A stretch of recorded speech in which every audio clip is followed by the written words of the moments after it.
And it's coming up. Hey everyone, and welcome to Royal Conservation Summit. My name is Tanya Anderson, and I am your host on this summit. And today we have a dear friend, and his name is Duncan Mcnair. I hope I say your last name correct this time, my friend. Mcnair. Oh, It's okay. oh my God! How do you say your name correctly, my friend? You got Duncan exactly right, and then it's Mcnair. Mcnair, Duncan Mcnair. That's Scottish. Oh my God. So you have maybe seen Duncan before because he had been a part of our work as he is, and we really invite him to jump on this amazing summit again because his voice for the Asian elephants is so critical and is so important, and we get to talk about a topic that is so important, something he is really passionate about. He really works with everything that is in him to have create a big success and really save the Asian elephants. And the topic is the animals' law welfare activities, a broad act, and we will dig into what that is about in a bit, and the meaning behind that, and how you can be a part of this amazing work and support Duncan. So Duncan Mcnair is the CEO of Save the Asian Elephants, and he have a huge voice around really get connected with other organizations, policies, really be in the field as experts. He is a lawyer, and he have many amazing campaign with famous people I know in the world that is having a huge voice. So he passed about to really save the Asian elephant, and he have done a huge big step in that. So my friends, tell us a little bit about who you are as a person, and also the amazing organization you are a part of. Okay, well, Tanya, thank you very much, and hello everyone, and thanks so much for viewing this piece. And thank you for the introduction. Well, yes, my name's Duncan Mcnair. I'm a practicing lawyer in London, and I've been involved in various animal welfare causes for many years. And I founded Save the Asian Elephants back in 2015, having first been to India the previous year and seeing the most extreme brutality to Asian elephants in captivity for use in tourism and other kinds of commercial exploitation. It was so extreme and so awful, and many of the baby elephants died in the process from beatings and stabbings and terrible abuse. And then the purpose of this is to subdue and oppress them into obedience, to do everything, all these unnatural activities in tourism. And I was so horrified and broken really by the horrors. And I went back to London. I spoke to some big charities. I didn't really get the impression that a really focused attempt, a hard attempt was being made to bring pressure to stop these appalling practices to a highly sentient and endangered species, the Asian elephant. So I founded STAY, and I got enormous support from all sorts of people, and including many highly eminent people who joined STAY. And I felt as a lawyer, and I do believe, that law can really change people's perception of animals. It can condition social norms. It can make people think more deeply and thoughtfully about how they interact with and deal with animals.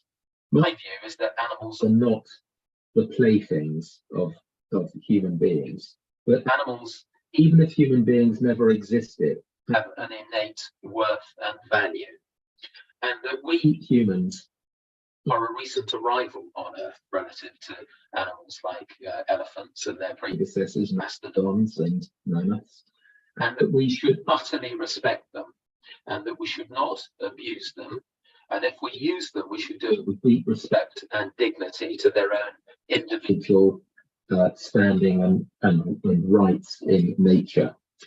And anyway, I took the view that we can do a great deal, not necessarily to influence the Indian government or the governments of other countries where Asian elephants are indigenous, but within our own countries to influence consumer behavior. to stop people, to first of all, above all, to make people know and aware of the abuse, and then to ask them to think about whether they want to have anything to do with practices that involve that abuse. But ultimately, as well, of course, as raising public awareness, because this has been going on for decades, and in an unrelenting and often unscrupulous travel industry, not always, but very largely, that there needs to be the force and compulsion of law to stop these activities being publicised, advertised, and sold. So I devised the law, and I had early ideas of a draft, and in doing that, I decided to found stay on the basis that there would be that we would push for a new law. And I was asked 5 years ago by the UK government in Westminster to provide them with a draft law, which I did. And they thought about it, they reflected on it, they obviously liked it, and we kept pressing. We had numerous meetings with our Prime Minister's officials and with our Environment Ministry. Eventually, after many tribulations and unexpected turns, a law arrived at the beginning of this year in draft, known as the Animals Low Welfare Activities Abroad Bill. And what that does is to operate a domestic UK ban on the advertising and sale of any practices overseas that are harmful to any vertebrate species, not just elephants, but many species, mostly endangered, always vulnerable. So big cats, lions and tigers, apes, the primate family of monkeys and chimpanzees and gorillas and orangutans and so on, bears, dolphins, orcas, marine life that's vertebrate, and avian life. Many birds are horribly treated in captivity. Ostriches are beaten up and forced to be ridden by heavy people that break their backs or cause them a terrible pain. And birds of paradise and parrots and so on. So this bill had a huge reach across the animal kingdom. And to my delight, and with our constant pressure, it succeeded in going through both our Houses of Parliament, the Commons and the Lords, without any opposition, without any amendment and without any division for votes. It went straight through. And only about 3 weeks ago, on the very day it finalised in the House of Lords, the King Charles, immediately, within 2 hours or so, gave his royal assent to this bill becoming law. And we've never heard of such a quick passage, particularly in the hands of the King. We know the King has a wonderful, great heart for animal welfare and the environment, and we hope and somehow believe that he was watching this bill closely, and we're so grateful. And we're grateful to the millions who have supported us. We're grateful to parliamentarians in great numbers who supported us, and many, many others, many famous people and not so famous. So now we now have a very important enactment of Parliament. It's called enabling legislation, and that means that the relevant government minister is obliged now to draw up detailed particulars of activities that must be banned under this law. The minister must give effect to the general principles set out in the Act. And that's what we are now doing. I and my organisation, Save the Asian Elephants, are taking steps now to coordinate many, many hundreds of charities to formulate the strongest possible submissions to government to ensure that the highest number of brutal activities are included in this Act to be forbidden from advertising or sale. So forgive me for a long answer, but I tried to cover a lot of ground in explaining where we were and how we got to where we now are. Amazing. So Duncan, where did your passion start in the beginning before you become a part of Save the Asian Elephant? Like, where did your passion start from? Probably the day I popped out into the earth and became a human being.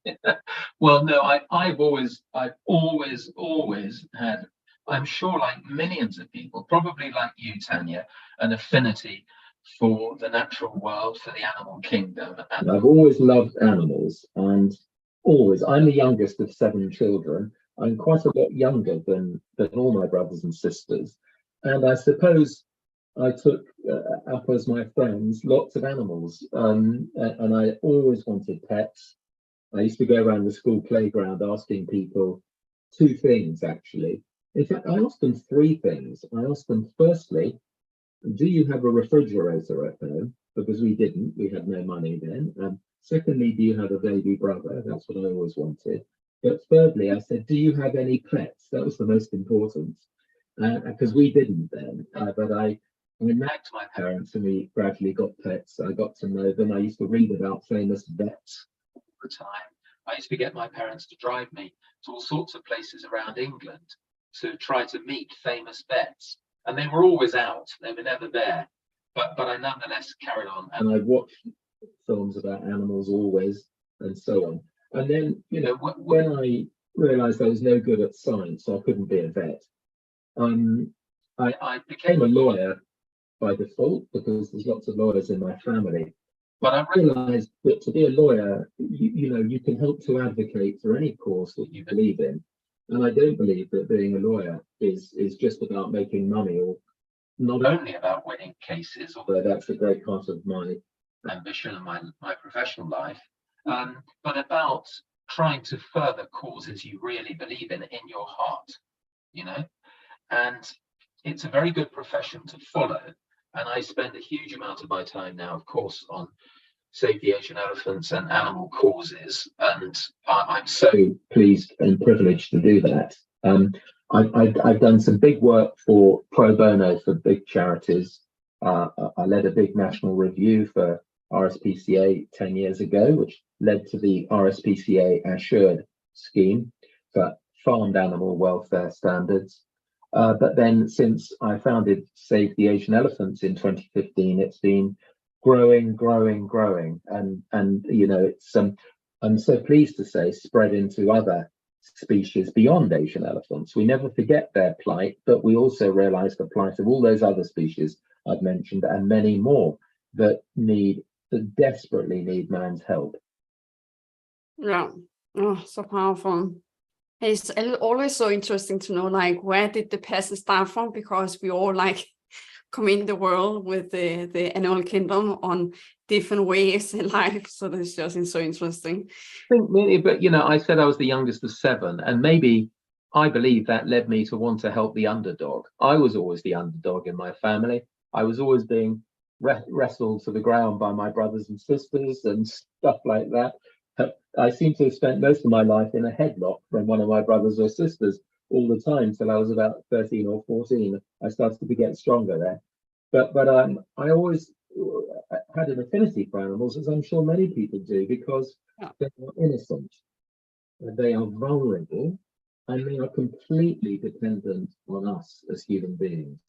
It's an extraordinary fact that we all know that, you know, I suppose never before in history have all the species of the world been utterly beholden to one other species, mankind. And who can possibly say that mankind has done a good job to protect and respect all the other species? In the main, it's done a terrible job, and I'm so really horrified at the way we've been the authors of the demise of thousands and probably millions of species through our use and abuse of this planet. And I feel that anything mankind can do wrong, he can also put right. I so believe that, whether it's in the field of animal welfare or anything else, or almost without exception, what we do wrong, and we do it all the time, every day, we can also put right. And that's certainly true with the abuse of animals. It's very sad that so many, we're too late for so many species that have now gone forever. But we're still in time to save many others that are close to the brink, like Asian elephants and many other species that we've done wrong to, we've abused. we've neglected and tortured and held down in horrible commercial enterprises. We can still put that right, and I hope that this act and what follows from it will have something to help in that respect.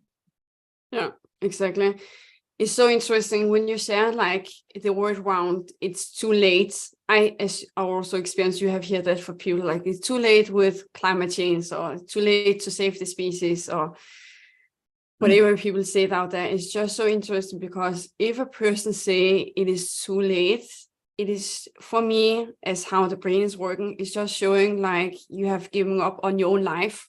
If you choose to give up on fight for an animal, fight for the nature, you, as I see, you have let it go of fight for your own life, to have a healthy life, to really have a thriving life, have extraordinary life. Because if we say it's too late, we are saying it to ourselves. It's too late for me to have a healthy life. It's too late for me to whatever, to create my vision of my life. Yeah. So it's just so interesting. What we're saying is only about ourselves. Yeah, I absolutely agree. And I've been told many, many, many times, probably you have, that everything's too late. It's no good. Don't bother. This law is a waste of time. This stay is a waste of time. Helping animals is a waste of time. Certainly helping elephants and lions and tigers and monkeys and you name it is all a waste of time. We can't do anything. I've heard that from public figures, from politicians, from the public, everything. And I utterly, absolutely disagree. I so disagree. And in my view, as long as we have breath as human beings, we should jolly well act, and without delay and with courage and with resolution. Of course we can act.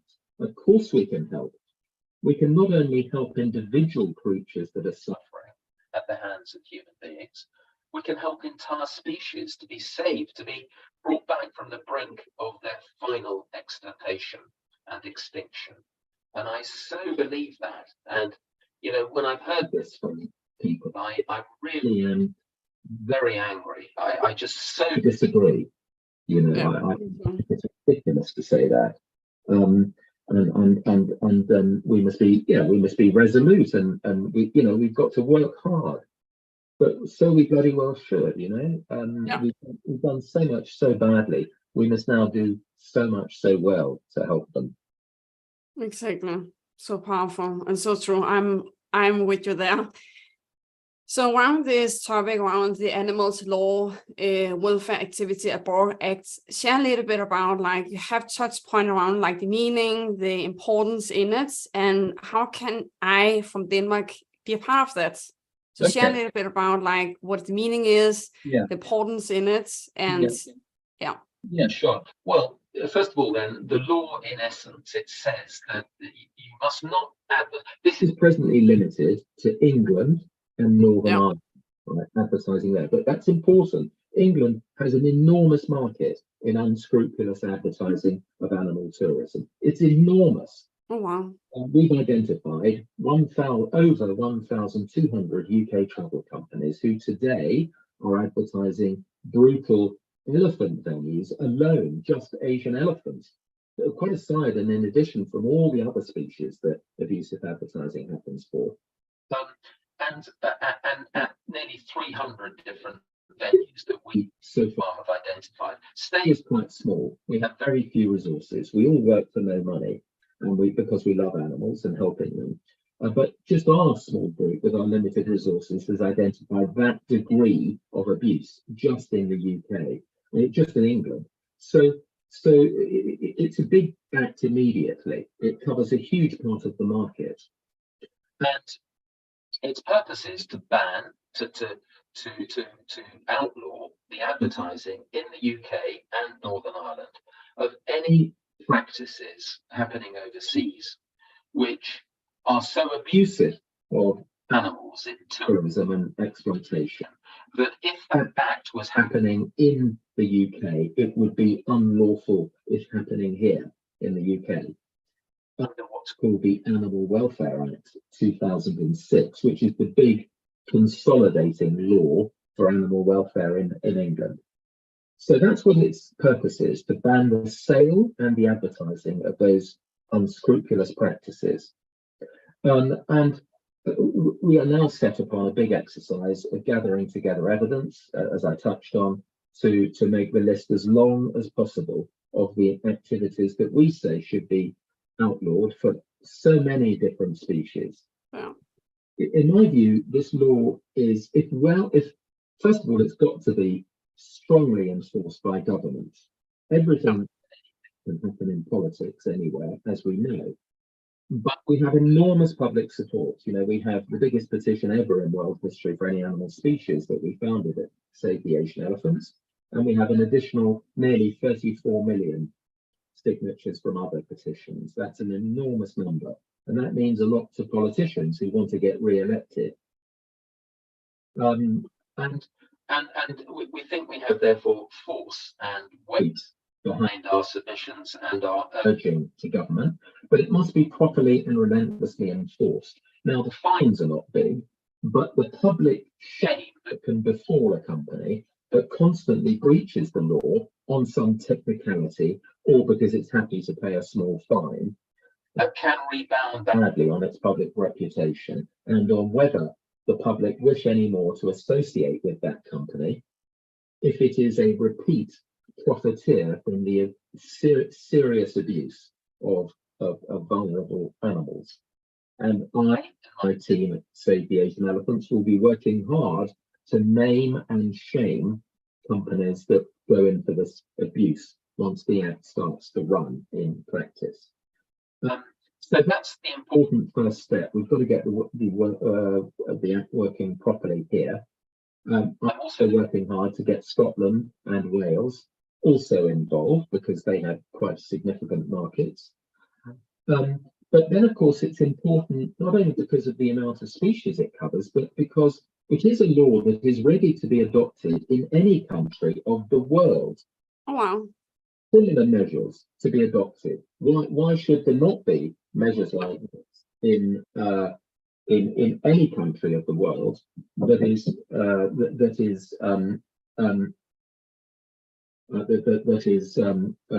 abusing animals or marketing the abuse of animals? And I'm sorry, I've got been distracted a bit at the moment.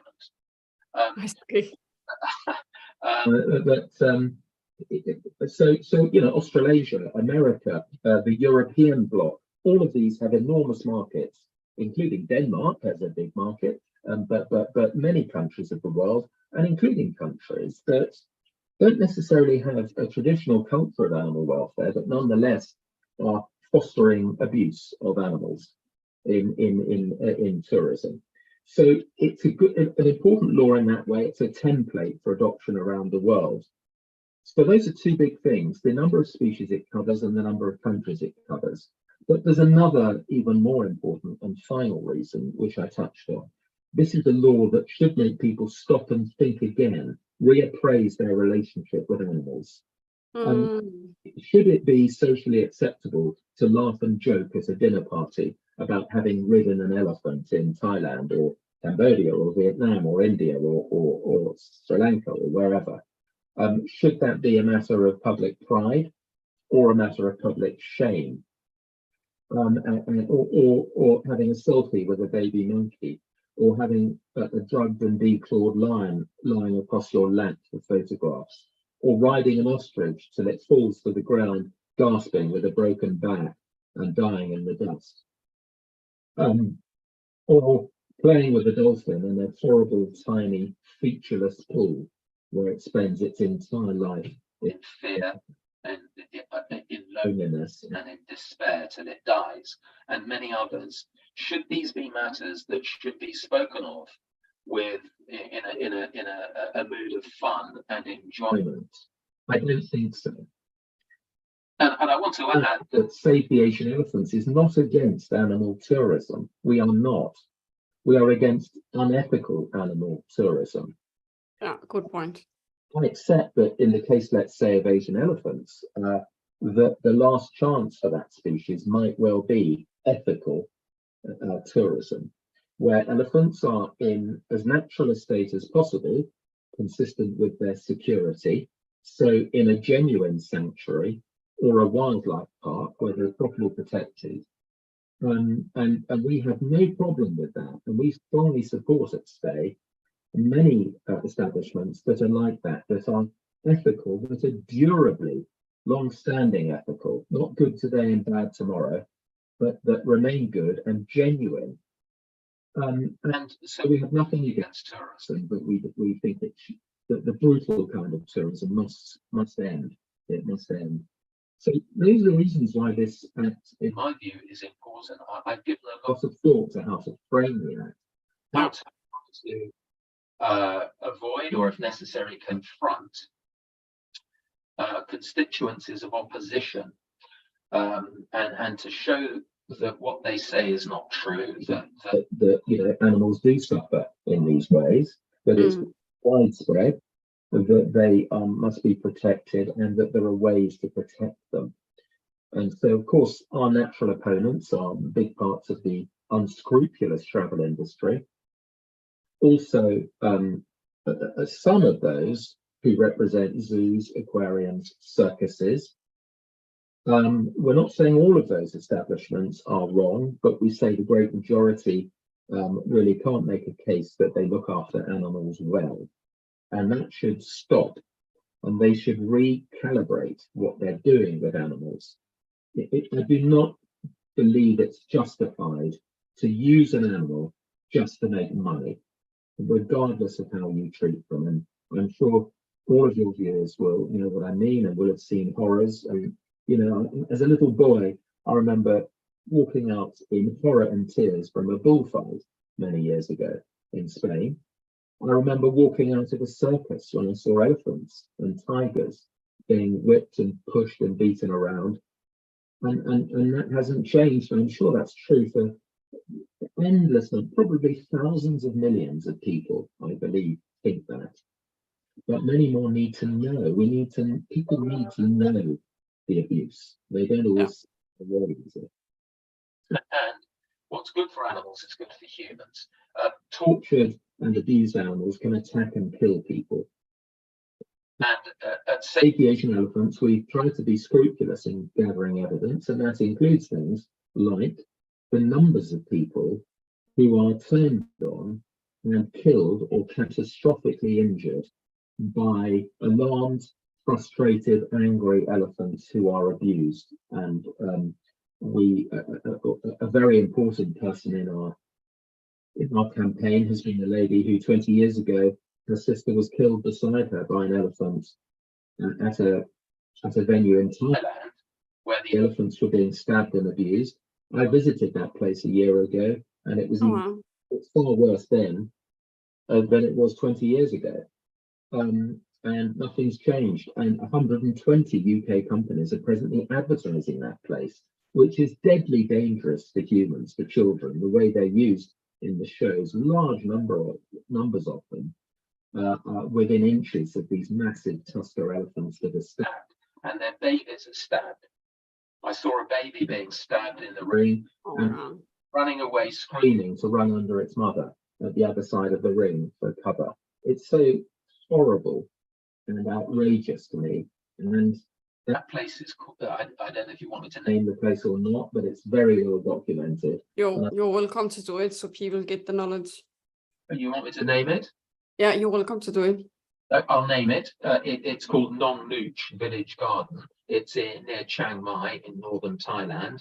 But it's shocking, not because it's unique, but because it's one of so many places where people have died, as well as elephants being hideously abused.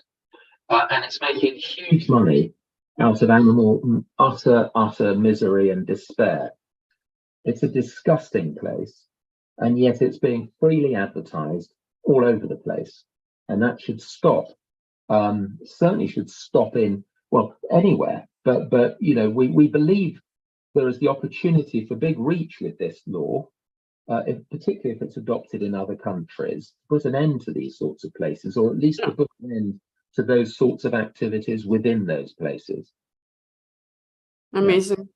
So to the audience, Duncan, like how can the audience support STAE, like Save the Asian Elephants, and how can they work to create that a better future for captivity abused species? Well, there are many ways. I mean, first of all, please go to our website, which is stae.org, and you'll see a lot of information. You'll see a short outline of the act that I've described, and why it's important and how you can help us with it. There are letters that you can easily cut and paste in 5 seconds to send to our Prime Minister, to our government minister, and to your Member of Parliament. If you're not a UK resident, that's fine. You can still join STAY. You can still sign our petition. You can talk to travel agents, whether you're booking a holiday or not, and ask them, do you provide direct contact holidays where you're in direct contact with animals in captivity? And if the answer is yes, then you should say, I do not want to deal with your company ever until you prove to me that you've changed. That's the question that should be asked of any travel company, on or offline, should be asked of any travel agency you walk into a shop, and that should be asked of anyone that is trading in animal tourism. That's a very important practical way. And what now is so important is that whichever country you're in, please contact STAY, because we want to talk to you, please, about how we can help to bring similar measures into law in your own country. There is no reason why any country in the world should not have these measures. But of course, most importantly, countries that still have and harbour a market in abusive animal tourism. And there are many of them. And of course, their laws work in different ways, and we totally respect that. There's nothing wonderful about an English law, it's just that it happens first here. And we know, of course, that there's endless abuse to animals within our own countries, not least in England, but horrible for factory farming and wanton abuse in that way, and our historical legacy of shooting and killing elephants and many other animals. But we've moved on in some ways, and not in others. We've got worse in others, like factory farming. But STAY wants to help every country to think about these laws, and it will start with public awareness and public pressure. And we've tried that, and it seems to have been making big headway, and we want to help others to do that. We very much want to help others to do that, not just for elephants, but for all species. And so, please talk to us. Please telephone me, or you can email us at Save the Asian Elephants at stae.org, or we're on all the social media, Facebook, Twitter, Instagram. We're going to TikTok soon, I think. But all these important means. And I'll tell you something on the matter of social media.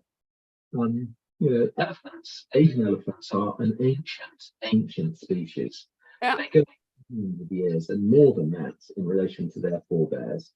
They were here long before humans were on Earth. And now their future survival now is coming to possibly to a close, very close to its end. And it depends on us alone to save it. And it depends hugely on one thing, which is social media and the relentless, thoughtful use of social media to protect elephants by presenting their cause and what can be done about it. It's very sad in a way that this ancient, noble, important creature should now, its very existence should now depend and be contingent upon something so modern and so recent. Yeah. I reflect on that a great deal. So there are many things you can do, and the best thing is to contact us. If you want to suggest, I make a lot of speeches, I mean, online, of course, and in person. I'm very keen to address with my eminent colleagues, who are much better than me, to address big audiences. I will travel to do that. I don't, of course, would never make a charge for it. You don't charge anything to anyone. I'm very keen for that. I'm very keen to hear from people who would like to publish about our work, who know editors and commissioning editors and producers of any media or magazines, newspapers, TV, radio, any terrestrial and other media outlets. All of that must be used. It is very important to spread the word. This is all about raising public awareness. Before we can expect people to act, they must know. And we're grappling at the moment with a legacy of decades of concealment and misrepresentation by large parts of the travel industry. They are misrepresenting the truth. When you see a travel brochure or a website that features elephant riding, you see these glorious glossy pictures of elephants swaying as they make their way through luscious jungle territory with people on board. But in fact, what they're not told is the truth, which is that Asian elephants are snatched as babies from the wild. Their mothers are killed in front of them who try to protect them. The babies are beaten and stabbed, and their legs are smashed with arm bars. They're kept isolated, starved, dehydrated. All of this to break their spirits, as it's called. The breaking of the spirits for easy use in tourism. And then they live a life of violence and despair and for the rest of their abbreviated lives. And the same horror story, the same biography is true of many species in different ways being abused. It's horrific. People must know that, and I hope they will know it before many of these species come to an end. And of course, to alleviate the suffering of the poor animals today, it must happen. And the idea that companies are profiteering from this horrible abuse, to me, is so objectionable and wrong. Yeah. Oh my God. It is this work, and also to the audience, is will you go to stae.org, look at the laws around the animal laws of welfare activity abroad, share that, really get connected with it, and reach out to your governments. There's so many ways, as Duncan have shared, you can support the Asian elephant or also other species that is suffering under our lifestyle, they're suffering under our choices in life. There's so many ways how you can step up and be a part of this work, be a part of STAE's work. And if you're curious to know how you can make your impact, reach out to them and ask them, like reach out to by email and get connected with them. Will it be and when we go after it and get an answer for them? They are there to serve you, they are there to support you, they are there to guide you in the way you are passionate about how you can serve the Asian elephant together with this amazing organization.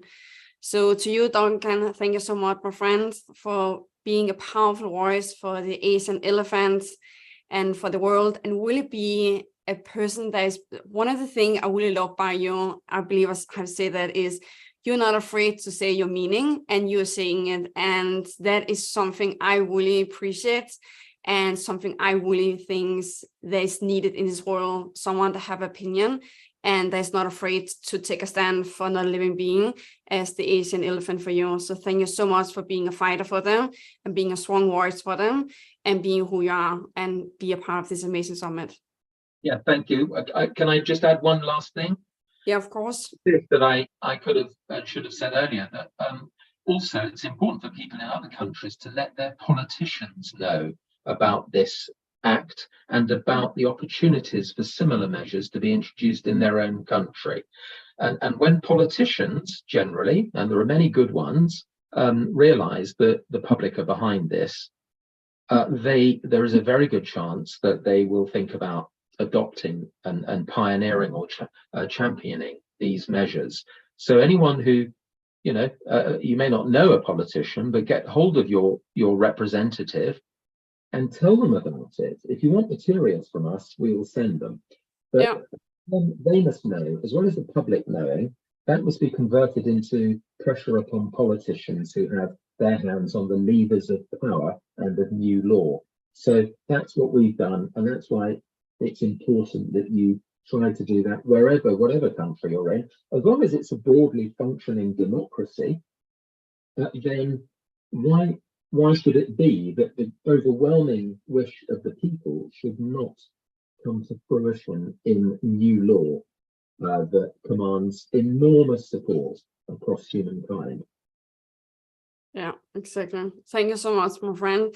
And to you, the audience, please go right now. First of all, thank you so much for watching this amazing interview with Duncan and I, and be a part of this summit, because when you choose to see this summit, you are part of this amazing work. You are part of this Save the Asian Elephant. So please share this video, go to stae.org and sign up to the newsletter, get connected with them all on social media, so that you get information every day about how you can really make a huge impact in your own life and also for other species, because how you treat another living being is how you treat yourself, because what we choose is what we do to ourselves. So really be aware about that. Is everything starts with you, change in the impact you are doing for the Asian elephants. So thank you so much, Duncan, and to you guys watching, and we wish you the most amazing day, guys. Lastly, you can help us financially. We're desperate. We don't take any money, but all our money, we don't take any pay, but all our money goes straight to the elephant and animal causes, and it's been expensive for us to get through this intense work. And if anyone's in any way able to help us, we're extremely grateful. We can't understand if you can't. We respect that. We still want to hear from you, of course, but anyone who feels they can help with something, it makes a big difference for us as we have and as our work expands. So thank you for that. Find out how to do it very easily on our website and elsewhere. Anyway, amazing. Thank you everyone for listening attentively, and I'm most grateful for any support you can give. Thank you. Thank you. Bye.